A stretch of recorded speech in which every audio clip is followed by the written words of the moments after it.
Before Osborne Dorsey's invention, it was actually pretty expensive to have a key to lock the door. So a lot of times, instead of having keys to lock and unlock the doors to hide valuables or to protect their valuables, they will put them in boxes. So I know my dad, he was in the army, and one of the things that he has was like was a box full of his possessions. And what he would do is he would put a lock on it in order to protect it. Because in the army, a lot of people are in the barracks, and they're all together. So the one way that they're able to protect their belongings was they had to put it in a box and put a lock on it as well. Hey, what's going on, everybody? This is Michael Q, LAU, and welcome to another episode of the ABEL Show, where it stands for Always Be Executing and Learning. And during this month of Black History Month, we're going to change that E from execution to education, because every day I will be dropping a gem about one of the little known, unknown Black history facts. And today is going to be no different, as we're going to highlight somebody that invented the doorknob. And he was born a slave in September 19th, 1862, and he died free September 15th, just 4 days before his, I don't even know which birthday this is going to be, but I guess 51st birthday in 1913. He's legendary in his own right, and you use his invention every single day, whether you know it or not. And his name is Osborne Dorsey. And if you check out his last name, it kind of gives you a clue to what he invented, and it's the doorknob. So Dorsey, doorknob. So I know it's an invention that we don't think about every single day, and there's a lot of things that are around us that we just take for granted. But if you think about it, a doorknob is very handy. And before it was created, many of the times the door had to be locked shut. And that's one of the reasons why he created it, is because he didn't want to have to unlock the door every single time that he was wanting to let somebody come in. Now, just imagine that it's 5 in the morning. Well, I don't want to say 5 in the morning, but you're getting ready to go to school. It's 7 o'clock in the morning. And anytime that your mom wanted to, wake you up, she had to knock on the door and wait for you to be able to get up. Or if you had a friend visiting over and they were just going in and out of your room, and you had to unlock the door every single time. And especially like going into college, like during the days where you had a dorm and you pretty much had 12 people living on the hallway, and sometimes you had a friend that was going to right next door, going to his room, and then if that friend was coming back, you had to get up and unlock the door every single time. And, especially like living in a door campus, sometimes you just had like an open door policy. But imagine if it accidentally closed and every single time you had to unlock it. So it was just one of those things that made life a lot more convenient than what it was before. And one of the earlier inventions that was used is actually by the Egyptians, and they're called the surface rim locks. They were first used by the Egyptians, and it is likely that some form of the pull handle, so perhaps bronze or iron. But in this video, it shows you that it's wood, and it would have been used to pull the door open. The key would have been used merely to lock the door. Before Osborne Dorsey's invention, it was actually pretty expensive to have a key to lock the door. So a lot of times, instead of having keys to lock and unlock the doors to hide valuables or to protect their valuables, they will put them in boxes. So I know my dad, he was in the army, and one of the things that he has was like was a box full of his possessions. And what he would do is he would put a lock on it in order to protect it. Because in the army, a lot of people are in the barracks, and they're all together. So the one way that they're able to protect their belongings was they had to put it in a box and put a lock on it as well. So this is what people would do in order to protect their valuables. And because they were unable to lock their doors, what they would do is, in order to lock the door, they would latch the door. So I guess Dorsey, like one day, enough was enough of having to get up and latch his door. He was like, man, I need to create something. In 1878, he put in a patent for his invention. The patent number is 210,764 from the U.S. Patent Office for what he called a door holding device. And the patent diagram, the knob shape on the door is easily discernible within this invention.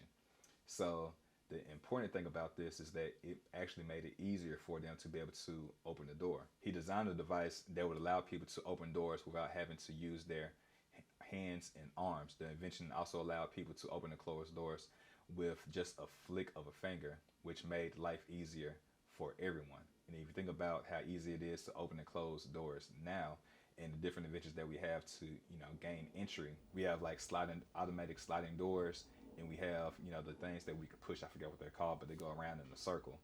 But just different things that we have to gain access as a result of him just using his imagination to make things and make life a lot easier. Now people are able to see something different and create something different as well. Now he created this invention while he was only 16 years old. So it was a mighty young age for somebody to be able to create this. But he not only created the doorknob, but he also created a machine that could sew leather very quickly. And this was later bought out by the Singer Sewing Company. And I know this is a very popular brand and it's still going on today. All right. So a lot of times inventors, now they create one thing, but then they also have several things that they've created as well because they're very inventive. They have a lot of creativity within them that they like to draw out. And that's what the beauty of being creative is, because you can produce something and then that production continues to allow more thoughts and ideas to germinate and come to fruition. Going back to his original invention, the doorknob, his patent also included a description of his invention, also stated that devices for holding wings open, devices for limiting opening of wings, or for holding wings open for a movable member extending between frame and wing. Braking devices, stops, or buffers combined therein by mechanical means within a movable bar or equivalent member extended between the frame and wing, consisting of a single rod pivoted at one end and with the other end running along a guide member with braking, clamping, and securing means at the connection to the guide member. So basically, you see in the image that it's basically all compact, and this is what makes the mechanism easier to be able to open and close with a flick of the finger. Because he was able to create this and make it very cost efficient in order to produce, he also made it more economic for the people in order to buy. As before, it was very expensive in order to buy a key for a lock. And interestingly enough, there are many forms of locks before he created the doorknob. In fact, when people moved from like the countryside to the city and into apartments, landlords had many keys. And I'm not talking about like what we think about what landlords do now as far as like the 18th century and beyond. But just imagine, you live in Egypt and you have a landlord. Before landlords, there are people that they had their own houses, and so you would have a key to your house. But if you're a landlord, you would need several keys to everybody's house.